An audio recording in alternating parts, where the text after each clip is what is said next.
Commonly आपने देखा होगा कि अगर किसी व्यक्ति को शाम के समय में दूध दे दिया जाए, दही दे दिया जाए, मट्ठा दे दिया जाए, छाछ दे दिया जाए, तो उनको सुबह जुकाम खांसी होना, बलगम जैसी शिकायत होना स्टार्ट हो जाती है। आप कितने भी बड़े डॉक्टर के पास चले जाएं, लेकिन आपको कारण नहीं बताया जाता है। यही एक मूल कारण होता है बीमारी का। अगर आपको कारण बता दिया जाए कि इस कारण से आपको ये बीमारी हो रही है, तो आप समझ जाएंगे कि हमें ये काम नहीं करना है और आसानी से इजीली आप अपनी बीमारी से दूर रह सकते हैं, आप अपनी बीमारी को खत्म कर सकते हैं। सो फ्रेंड्स, आज इस वीडियो में 4 ऐसे कारण जो आप सभी को समझना, आप सभी को कारणों के बारे में जानना बहुत ज़्यादा ज़रूरी है, जिससे आप अपने गले के अंदर जो बार बार बलगम बनने की समस्या है, या जो आपकी छाती के अंदर जो बलगम जमा हो जाता है, इकट्ठा हो जाता है, उससे राहत दे सकता है।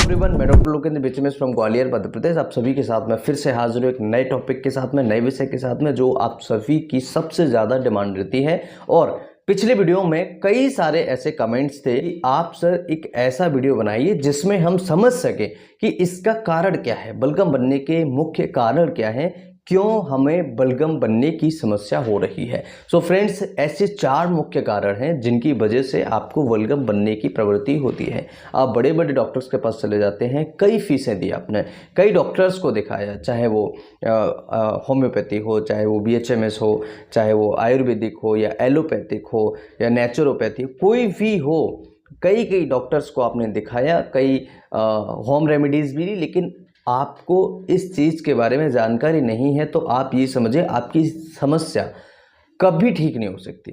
और ये छोटा सा वीडियो देखने के बाद अपनी समस्या को आप आसानी से समझ सकते हैं और अपनी बीमारी को हमेशा के लिए ठीक कर सकते हैं। तो सबसे पहले ये समझेंगे 4 ऐसे कारण जिनकी वजह से आपको बलगम बनता है। सबसे पहला कारण होता है दोस्तों, आपके लंग्स के अंदर कोई बीमारी होना।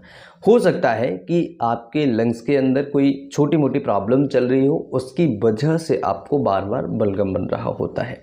कई ऐसे मरीज होते हैं जिनको लंग्स की कोई प्रॉब्लम है, कोई बड़ी बीमारी है, उसकी वजह से मरीज को बलगम बनना स्टार्ट हो जाता है। छोटा सा एग्जाम्पल मैं आपको देना चाहूँगा, जैसे निमोनिया है। कई पेशेंट्स को निमोनिया की वजह से पेशेंट को लंग्स के अंदर बलगम बनना स्टार्ट हो जाता है। साथ ही साथ हो सकता है किसी को ब्रोंकाइटिस हो, या कई ऐसे पेशेंट्स होते हैं जिन पेशेंट्स में फेफड़ों के अंदर सूजन आ जाती है, उसकी वजह से बलगम बनना स्टार्ट हो जाता है। इसके अलावा हो सकता है किसी मरीज को ट्यूबरकुलोसिस हो। अगर ट्यूबरकुलोसिस की परेशानी से पेशेंट जूझ रहा है, तो ऐसी स्थिति में भी उसको बलगम बनने की प्रवृत्ति मरीज को हो जाती है। और ये तब तक रहता है जब तक कि मरीज की बीमारी पूरी तरीके से ठीक नहीं हो जाती। तो इस चीज़ को आप ध्यान रखिएगा। सबसे पहला कारण होता है कि लंग्स के अंदर कोई ना कोई बीमारी होना। इसके अलावा दूसरा मोस्ट इंपॉर्टेंट कारण होता है दोस्तों, रिकरेंट जुकाम खांसी होना। यानी कि अगर आपको बार बार जुकाम खांसी होता है, आपको अभी जुकाम खांसी हुआ, 1 महीने बाद फिर हो गया, 3 महीने बाद फिर हो गया, 6 महीने बाद फिर हो गया, तो इसकी वजह से भी आपको बलगम बनने की प्रॉब्लम हो सकती है, बलगम बनने की शिकायत आपको हो सकती है। कैसे छुटकारा पाएं इन सभी चीज़ों से आगे हम समझेंगे, लेकिन आपको ये समझना बहुत ज़्यादा ज़रूरी है, किसी भी बीमारी का कारण या किसी भी ऐसी बीमारी को समझने के लिए आपको उसका कारण समझना बहुत ज़्यादा ज़रूरी होता है। तो जुकाम खांसी रिकरेंट बना रहना, यानी कि बार बार अगर आपको जुकाम खांसी होता है, ऐसी स्थिति में भी आपको बलगम बनने की प्रवृत्ति हो जाती है। इसके अलावा दोस्तों, एलर्जी होना। अगर किसी को पर्टिकुलर चीज़ को लेने से एलर्जी है, या कई लोग ऐसे होते हैं जिनको नोज की एलर्जी होती है, कई मरीज ऐसे होते हैं जिनको एलर्जिक राइनाइटिस होता है, या कई मरीज ऐसे होते हैं जिनको नाक की हड्डी बढ़ने की वजह से उनको बार बार बलगम बनने की प्रवृत्ति हो जाती है। साइनस की वजह से हो सकता है, साइनसाइटिस की वजह से हो सकता है। अगर किसी को नोज से संबंधित कोई प्रॉब्लम है, तो उस मरीज को भी बलगम बनना स्टार्ट हो जाता है। तो एलर्जी होना किसी पर्टिकुलर चीज़ से, जैसे कि अगर आपने दूध लिया, या आपने मिर्ची ली, या आपने कोई फल खाया, या आपने कोई सब्जी खाई, या आपने गेहूं खाया, चावल खाया, बाजरा खाया, अगर इनको पर्टिकुलर चीज़ों से लेने से आपको एलर्जी है, तब भी आपको बलगम बनना स्टार्ट हो सकता है। इवन कई ऐसे लोग होते हैं जिनको डस्ट से एलर्जी है, कई ऐसे लोग होते हैं जिनको माइट्स से एलर्जी है, डस्ट माइट से एलर्जी है, कई लोग ऐसे हैं जिनको पेट से, एनिमल से उनको एलर्जी है, एनिमल्स हेयर से एलर्जी है, या कोई पास में उनके में जाता है तब उनको एलर्जी होना स्टार्ट हो जाता है। तो ये छोटी छोटी ऐसी चीज़ें हैं जो समझना बहुत ज़्यादा ज़रूरी है और आपको पता लगाना होगा कि आपको किस चीज़ से एलर्जी है। जब आप इस चीज़ का पता लगा लेंगे कि आपको किस चीज़ से एलर्जी है तो 100% आपकी बीमारी आपके हाथ में उसका कंट्रोल होता है। अगर आप चाहें तो उस बीमारी को घर पर रह करके आप बेसिकली विदाउट किसी मेडिसिन के ठीक कर सकते हैं। मैं नहीं कह रहा हूँ आपसे कि आप होम्योपैथी लीजिए, एलोपैथी लीजिए, आयुर्वेदिक लीजिए, नेचुरोपैथी लीजिए, होम रेमेडीज लीजिए, मैं आपसे कोई मेडिसिन यहाँ पर सजेस्ट नहीं कर रहा हूँ। लेकिन आपको एक चीज़ समझनी होगी, जब आप कारण समझ जाते हैं, कारण आपको पता लग जाता है तो आपको उसका सॉल्यूशन भी मिल जाता है। छोटा सा एग्जांपल समझिएगा कि मान लीजिए अगर मेरी ये शर्ट फट जाती है तो इसका क्या सॉल्यूशन क्या है। सिंपल सी बात है कि इसका जो फटा हुआ हिस्सा है उसको सिलवा दीजिए, करेक्ट। कारण हटा दिया हमने। अब मान के चलिए एक छोटा सा एक एग्जांपल और लीजिएगा। यहाँ पर मान लीजिए कोई मैं बार बार पिन लगा रहा हूँ, यहाँ पर अगर मैं बार बार पिन लगाऊंगा तो ये क्या होगा, शर्ट बार बार फटेगी। अब इसका सॉल्यूशन क्या है, पिन को हटा दीजिए। जब आप पिन को हटा देंगे तो शर्ट आपकी फटना बंद हो जाएगी। That's all, that's the treatment, that's the prevention, right. तो ये समझना जरूरी है। तो ट्रीटमेंट से अच्छा प्रिवेंशन है, इस चीज को आप समझिएगा। अगर आप किसी बीमारी का अच्छे से कारण समझ जाएं, आपको समझ में आ जाए कि ये बीमारी इस कारण से है, तो आप आसानी से उस बीमारी को घर पर रह करके बिना किसी मेडिसिन के भी ठीक कर सकते हैं। बस आपको थोड़ा सा समय देना होगा। तो ये कारण है, एक तो बार बार जुकाम खांसी होना, एलर्जी होना किसी चीज़ से, और आपके लंग्स में कोई प्रॉब्लम होना। इसके अलावा डेयरी प्रोडक्ट्स, दोस्तों डेयरी प्रोडक्ट्स क्या होते हैं? देखिए कई ऐसे प्रोडक्ट्स हैं जो फुल फैट डेयरी प्रोडक्ट्स आते हैं, जैसे चीज़ वगैरह है, या बहुत सारी ऐसी डेयरी प्रोडक्ट्स हैं जिसकी वजह से भी कई लोगों को एलर्जी बनना स्टार्ट हो जाता है, उनको जुकाम खांसी होना स्टार्ट हो जाता है। कॉमनली आपने देखा होगा कि अगर किसी व्यक्ति को शाम के समय में दूध दे दिया जाए, दही दे दिया जाए, मट्ठा दे दिया जाए, छाछ दे दिया जाए, तो उनको सुबह जुकाम खांसी होना, बलगम जैसी शिकायत होना स्टार्ट हो जाती है।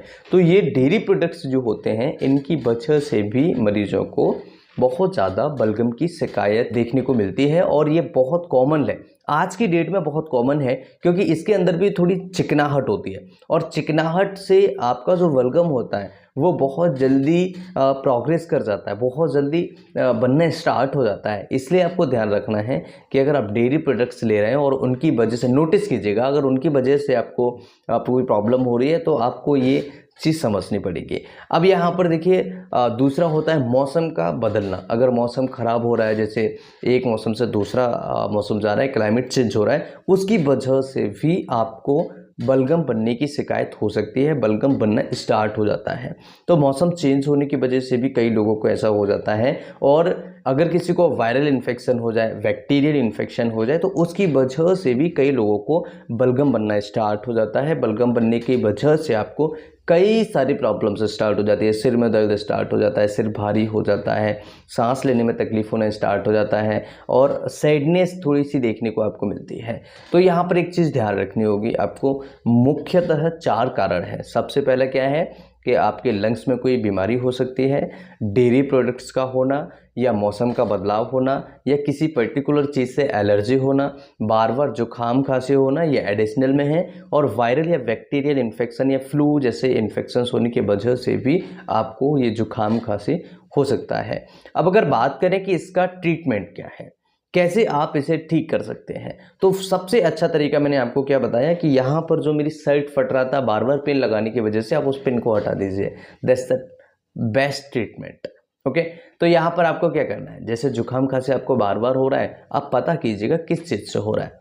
अगर आपको वायरल बैक्टीरियल इन्फेक्शन हुआ है, इसमें घबराने की कोई ज़रूरत नहीं है, ये 7 दिन रहेगा, 8 दिन रहेगा, उसके बाद में अपने आप ठीक हो जाएगा। लेकिन अगर आपको किसी पर्टिकुलर चीज़ से एलर्जी है, जैसे किसी चीज़ को खाने से एलर्जी है, या पेट एनिमल से, पेट हेयर से आपको एलर्जी है, डस्ट माइट से एलर्जी है, तो आपको उस चीज़ का पता लगाना होगा। उस चीज़ के लिए टेस्ट भी होता है, एलर्जी टेस्ट भी होता है, उससे भी आप पता लगा सकते हैं।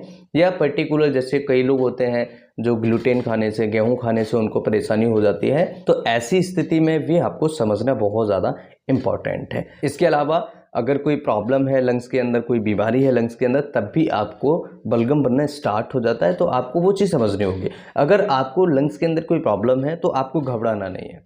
क्यों नहीं घबराना है? क्योंकि ये एक प्रोसेस है। जब तक आपके लंग्स के अंदर बीमारी रहेगी तब तक आपको लंग्स की प्रॉब्लम या जो आपके बलगम की जो प्रॉब्लम्स है वो रहेगी। तो इसमें घबराना क्या, धीरे धीरे वो प्रॉब्लम आपकी ठीक हो जाएगी। आपकी बीमारी के साथ में आपके लंग्स के अंदर जो बलगम जम रहा है या जो गले के अंदर जो बलगम आ रहा है वो भी धीरे धीरे ठीक हो जाएगा। जिन लोगों को डेयरी प्रोडक्ट्स लेने से प्रॉब्लम है वो लोग एक चीज़ ध्यान रखें, आप मैगफॉस एक मेडिसिन आता है जो कि होम्योपैथी का मेडिसिन है, वो ले सकते हैं। मैगफॉस लेने से आपकी बहुत ही ईजीली समस्या ठीक हो सकती है। जो कि डेयरी प्रोडक्ट्स लेने से, दूध लेने से उनको अगर बलगम बनता है, ये एक स्पेशल की मैं आप सभी के साथ में शेयर कर रहा हूँ जो होम्योपैथी में बहुत अच्छे तरीके से ठीक करती है। तो डेयरी प्रोडक्ट्स जिनको प्रॉब्लम क्रिएट करते हैं, हो सके अगर आप इसको अवॉइड कर सके तो ज़्यादा बेटर होगा, आप अवॉइड कर दीजिएगा। साथ ही साथ मौसम का बदलाव है तो देखिए ये नेचुरल है। मौसम का बदलाव में आपको कोई टेंशन लेने की ज़रूरत नहीं है, क्योंकि मौसम जैसे ही चेंज हो जाएगा उसके बाद आपको आराम धीरे धीरे टोटली रिलीफ मिल जाएगा। ये कुछ ऐसे कारण थे जिनकी वजह से आपको बलगम बनना स्टार्ट होता है। अगर आपने ट्रीटमेंट का वीडियो नहीं देखा है तो हमने कमेंट बॉक्स में उसको पिन किया हुआ है, आप वहाँ जा के उस वीडियो को चेकआउट कर सकते हैं। साथ ही साथ आप हमारे अन्य वीडियोस प्लेलिस्ट पर विजिट कर सकते हैं। आप हमें फेसबुक पर फॉलो कर सकते हैं, लिंक हमने वीडियो के डिस्क्रिप्शन में दी है। वहाँ पर भी हम कई सारे वीडियोस अपलोड करते हैं जो आप सभी के लिए बहुत ज़्यादा हेल्पफुल है। और अगर आप हमसे बात करना चाहते हैं तो आप हमें फेसबुक पर फॉलो कीजिए, वहाँ आपको मेल आईडी मिल जाएगा, आप हमें मेल कर सकते हैं और आप हमसे विजिट कर सकते हैं, हमारे क्लिनिक को विजिट कर सकते हैं और ट्रीटमेंट ले सकते हैं।